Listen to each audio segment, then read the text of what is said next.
Hey everybody, thank you for checking in once again and welcome to another show. And today we're going to talk about popular film rangefinders of the 70s, and I've got three to show you today. They're this kind of camera. This is a good example. This is the most recent one that I've bought, and these were cameras that were used by people for sort of family photographs and holiday photographs and sort of to record important events, things of that kind. And they were sort of a, one step up from maybe the Kodak Instamatic for somebody who wanted maybe just a little more adjustment in their photography, a little more potential in their photography, a nicer lens, a larger film format, but who didn't necessarily want to go so deep into their photography that they wanted the complexity of changing lenses on, for example, a DSLR or an interchangeable lens rangefinder, because these cameras are generally not interchangeable lenses. They have fixed lenses. Many of them are really nice lenses, actually, like some of the ones I'm going to show you today. And these cameras are available now. If you want to shoot some film, they're available nowadays, often for very little money, as is the case with the first camera that I'm going to show you today, and that is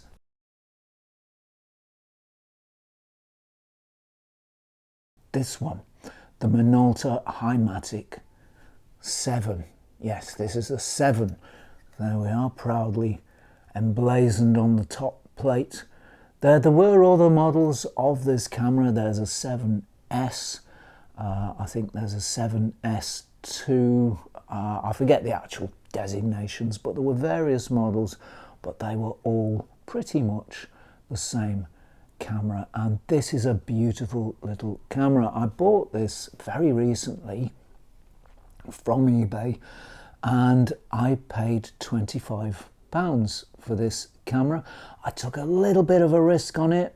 It was described as working, but the description wasn't very fully described, so I think people must have thought, well, maybe it works, maybe it doesn't. And in fact, that's what I thought as well. But I bought it. I bought a battery for it, and my goodness, I found it worked perfectly. So those Minolta engineers back in the day really knew what they were doing. It does need a little bit of a service, and I'll show you what I mean by that. The back opens by a catch here. That'll be familiar to anyone who's used one or two film cameras in the past. So the back swings open, and probably most visible here, you can see that, I think you can see anyway, if we can get enough light, that the light seal there is gone and isn't working terribly well. And also the light seal along these channels here, this one and this one, those are all rotted, I'm afraid. So when I used it, because I didn't really have time to change the light seals, because when I used it, I put gaffer tape, black gaffer tape, along here and along here, and also along here, just to seal up the light so that no stray light could get into it. And it seems to have worked out successfully enough until I can change those light seals. Light seals are very simple to change. You can either buy a kit pre-cut, or you can just carefully cut your own off a sheet of light seal foam, and then you just sort of tweeze it into the slot, and it's painstaking work, but it's simple enough, and I will do that job on this camera. Now, I'm really happy with this camera. It's a lovely little thing. It's a surprisingly heavy little thing as well. It's heavier than my X-T3, Fujifilm X-T3, and it's kind of rivals the weight of one of the early Barnett Leicas, which are very heavy cameras for their size, so it's clearly got some good materials used in its construction. I've shown you the top plate already, but let's just have another quick look. You can see it's very, very clean, very, very clear, very, very simple. It's got the logo on the top there and the serial number here. We've got the film rewind lever here, and we've got the wind on lever here, and the shutter button there. All nice and easy, all where you'd expect it.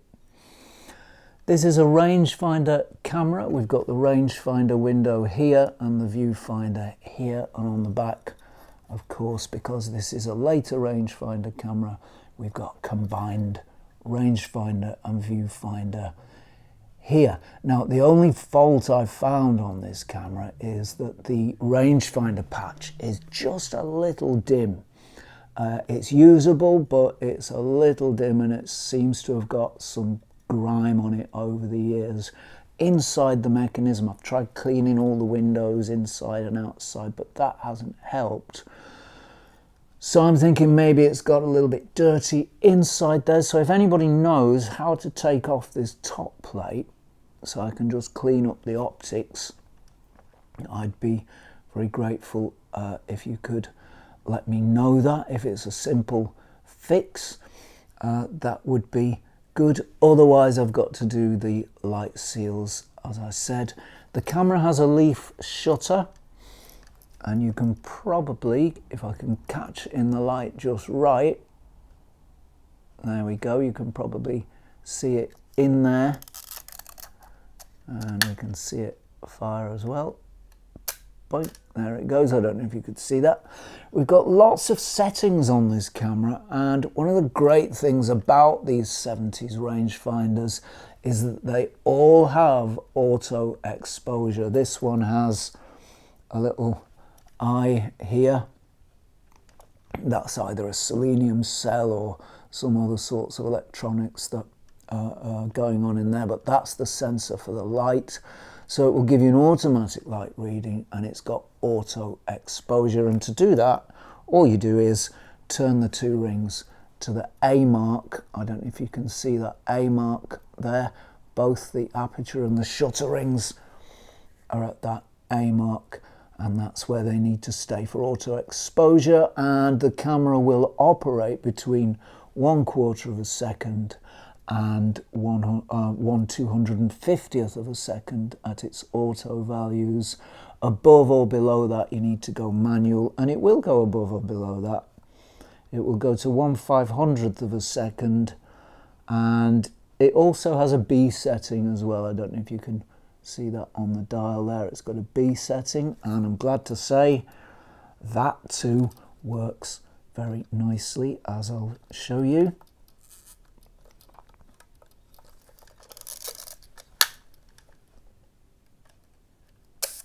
So the shutter stays open, and then it closes as you take your finger off the button. So everything works just as intended.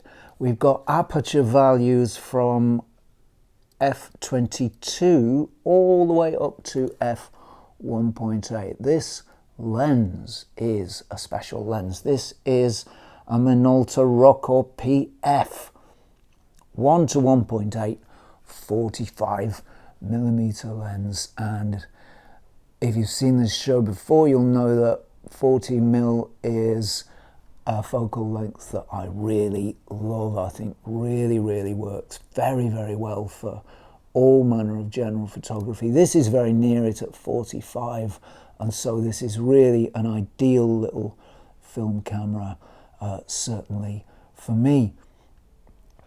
And you know, these are a great way to get started in film. They're very easy to operate. They got rangefinder focusing, so you can focus accurately. They've got auto exposure, and there is, of course, a needle, a meter needle in the eyepiece there for manual operation. So you can use it without a light meter. You can use it with a light meter if you want to get it absolutely super accurate and check it because, you know, these electronics are all quite old now. But I found that this camera exposes very nicely, and I didn't have any problems with it.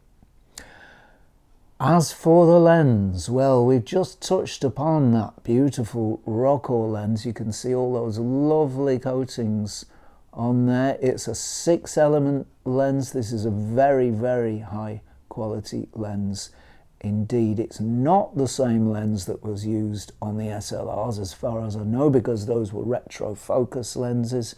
They had to focus at a much further at a distance much beyond what this focus is. So the flange distance, the distance to the film, is very small on a rangefinder.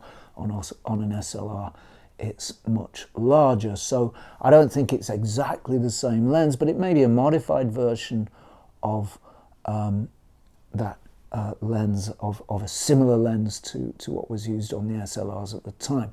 But all that aside, it's a beautiful, beautiful lens, and that f1.8 aperture means that it will work in reasonably low light, so that's fantastic.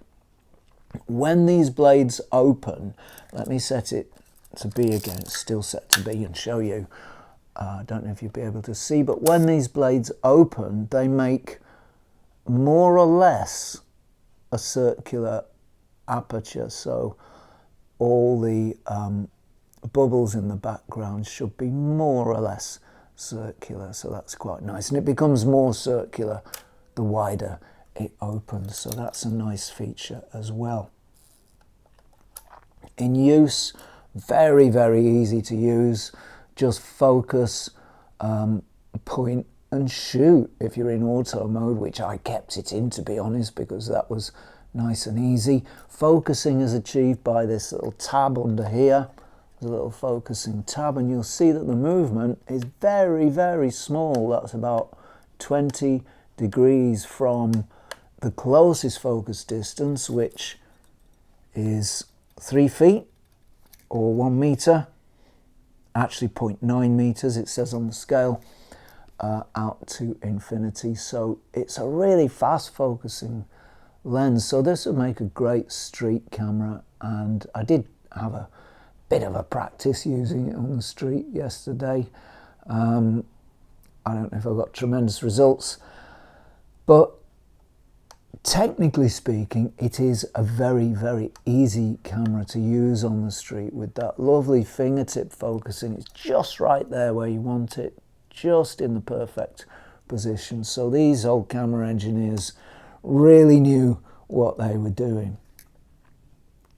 So a beautiful, beautiful little camera, and it just shows you again what can be done if you're patient, if you take a little bit of a risk. Don't forget, if it's not up to standard, you can always send it back. But it does show it can achieve if you're patient, you take a little bit of a risk, and you're prepared to do a little bit of servicing, you know, minor servicing like light seals and so on yourself, which I certainly am. It did come with a lens cap. It's not quite as original factory. It's on a plastic tag. It is a Minolta lens cap, but somebody in their eagerness to keep it with the camera has drilled a hole in it, and that's a bit unfortunate. And they've also had another practice hole which has gone a bit awry, and the drill has skidded off and marked the plate. But there you go. Well, they call that in the antique trade patina or patina, don't they? Not quite sure how you pronounce it, but it shows the passage of the years, and it adds to the camera's character. So a lovely little piece of kit. They can be found, as I've just shown, for 25 or so pounds. One of these in absolutely top-notch condition, refurbished light seals and everything like that, with a new battery, maybe 50 to 70 pounds. But that is a bargain for a beautiful little rangefinder like this. If you see one, if you want one of these, if you want to get into film photography in a nice, easy, simple way, and you see one of these, just grab it. You will not regret it.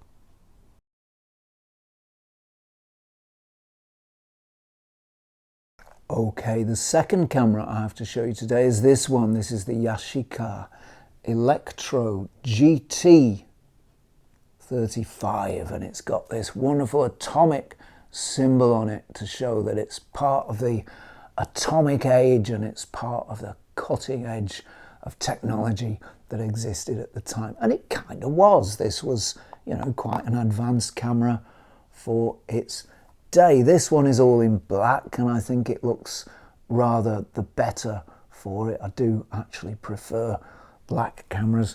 As for size, I think the Hi-Matic is a little smaller. I think it is. Yeah, it's very slightly less wide, very slightly, but it's actually the same height. Now that's maybe even a little higher. Now that's quite surprising because the Yashica seems like a larger camera, and I remember it as a larger camera. It feels like a larger camera, but it isn't. This camera too has a 45mm lens. This is this time an f1.7, but it's as near to f1.8 as makes no odds. So for all intents and purposes, they've got pretty much similar lenses. This is a beautiful lens. The results just blew me away. I was absolutely astonished at the results from this lens. It's a very, very, very fine lens indeed. It would be very difficult to say which is the nicer out of the two, but they're both very nice indeed. The Yashica and the Minolta that I just showed you. Both beautiful lenses, both good in low light, both able to open up their apertures pretty widely, and both very versatile cameras as well. This one I bought about a year or so ago, maybe a year and a half ago. I did pay pretty much market rate at the time for this camera. This cost me, I think it was £70 at the time. It needed a battery. I put a battery in it, and I was pleased to find that it worked absolutely perfectly. Let's look at the top plate. Well, it's a little more busy than the Yashica, than the Konica that I just showed you, which was very, very clean and clear. It's got lights on here for exposure, so if you're going to use, if it's going to result in a very slow shutter speed, this light will light. If you're overexposed, this light will light here. The film speed dial is on the top, whereas it's round the lens on the Konica. There's a battery check light on the back, and there is an on-off switch on the front, which the Konica doesn't have. So it just turns into the on position. Maybe the battery light will light up now as well. No, it doesn't. Maybe the battery's gone a bit low, but it still fires nicely. Same kind of shutter, a leaf shutter. Works very, very silently. All these, that's the great advantage of a leaf shutter. It does make it difficult to change lenses, but they are very, very silent in operation and really, really quiet and great for use on the street. So they're really good in that way. This camera has one of the best auto exposure systems I've ever used, and that even extends to digital cameras that I've used and digital mirrorless cameras that I've used. Very often overexpose or underexpose a little bit, especially when using vintage lenses. Perhaps that's asking a bit too much of them to get exposure exactly right in those conditions. Nevertheless, this one does it time after time after time. I did not get one underexposed or overexposed shot using this camera, so that really speaks well for the electronics and for the design. Inside, well, let's have a brief look inside. It's pretty much the same as all the film cameras you will have seen. Pull up the film rewind lever on this one to get inside. And again, we've got a similar lack of light seals, which I've not got around to fixing, which I really should do. Pressure plate, which all film cameras have, a gate here, and various winding bits here. So it's broadly similar to the inside of the other camera, except that we do have a handy film speed conversion table here from ASA to DIN. That was an old number, or an old sort of numbering system that was used for film speed. Maybe it's still used in certain circles, I don't know. Again, auto exposure, which I've mentioned, a self timer. One thing I do like about this camera is the color coding. I love the color coding on this camera, not just because I find it aesthetically pleasing, but because I find it very practically useful as well. I do sort of have an instant recognition for colors, and colors help me to navigate my way around things, whether it's computer software or old cameras or whatever it might be. So I'm pretty glad that this one does have colors.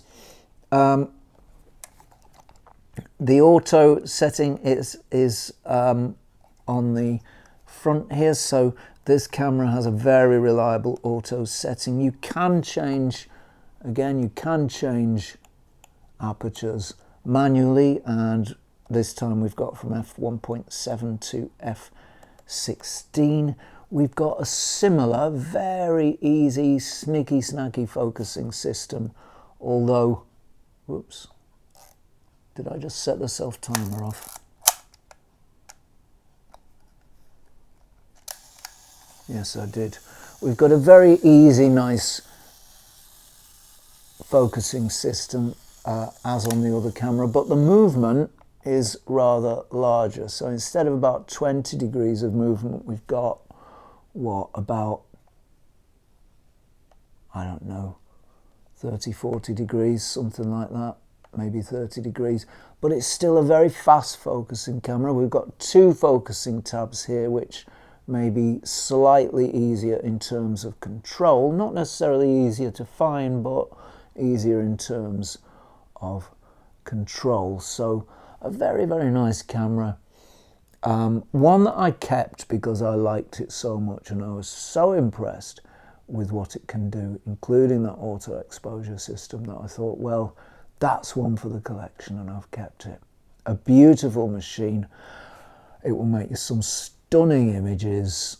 If you want one, you'll be prepared to pay in good condition around 70 to 80 pounds. If you find one that needs a couple of minor repairs like light seals and so on, probably less. But a very fine machine, plenty still around. Grab one while you can.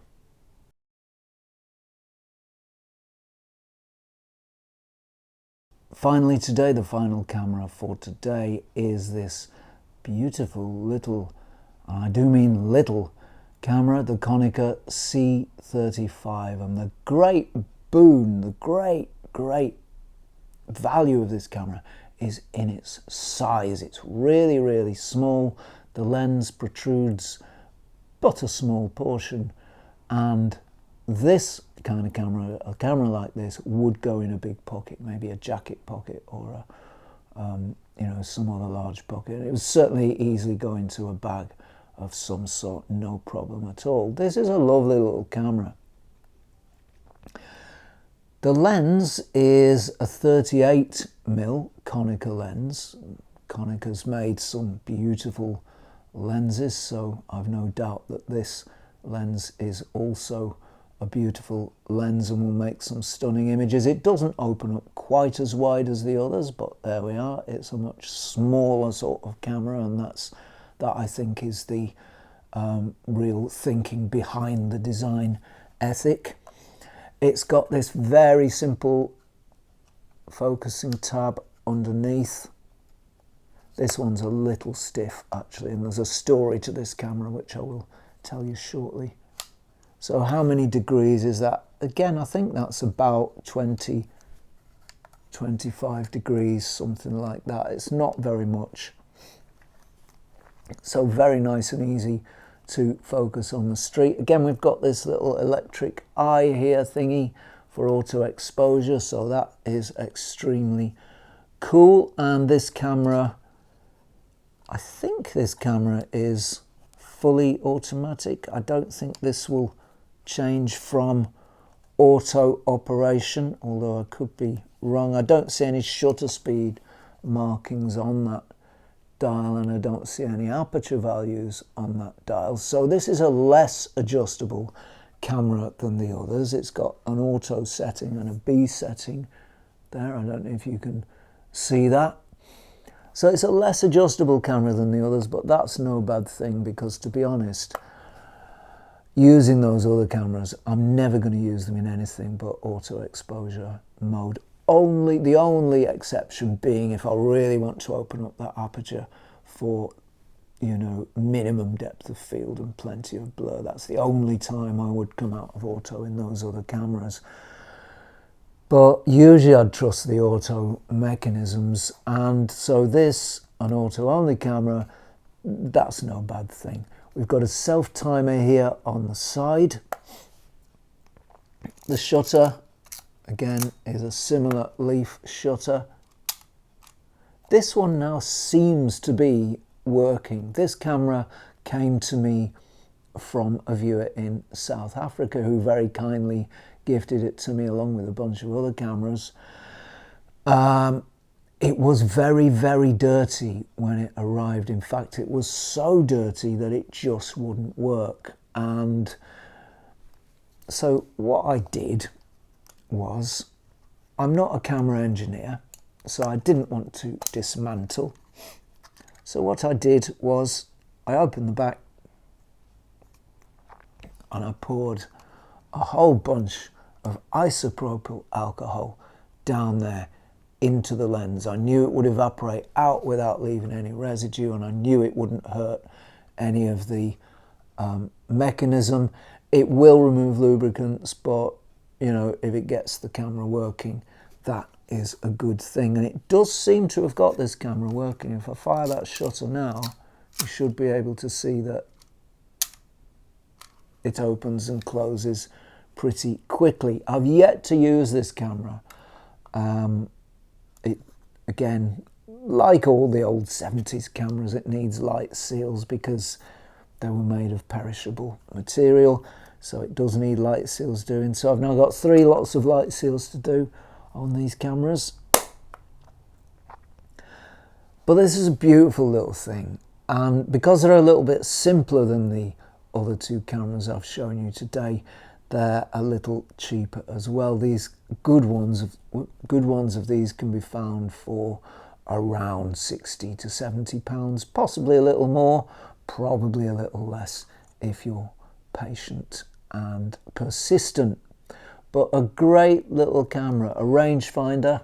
Of course, there's the rangefinder window, and again, it's an all-in-one rangefinder.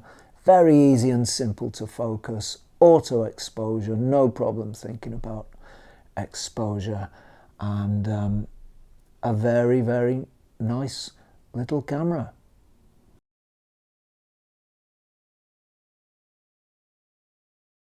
So there we are, 3 beautiful little cameras. I'm not going to try and juggle with them, I'm just going to hold them in my hands. They are all available for around about 60 to 70 pounds. Less if you're patient and prepared to do light seals, a little more if you're in a hurry and you want, you know, a refurbished product ready to go. But beautiful little cameras, all highly recommended by me. They're all very much available. I'm going to put them down because they're quite heavy. They're all very much available. They were made in the millions and millions. They were very, very popular cameras back in their day, and there's loads available now, but they won't be available forever. So if you want a little taste of film photography, or if you've tried film photography and you like it, maybe with a point and shoot, and you want to go up a bit to the next level, one of these is the perfect way to do it. So I guess that's all from me for now, thank you very, very much for watching. I really appreciate it. Thank you to subscribers for all your support. I really, really appreciate that. And thank you also to patrons for your support. And it's worth pointing out that we couldn't make this show in the way that we do if it wasn't for the support of patrons. So many, many thanks to you. As from me, that's it for now. If you'd like to support this channel, I almost forgot, if you'd like to support this channel, you can do that over at www.patreon.com/Zenography, and you can do that for as little as $1 per week. As for me, that's it for this week, but if you're not doing anything too bothersome or irritating or strenuous next week, please do join me. Kick back for another episode of Zenography. Until then, cheerio all, and thanks for watching.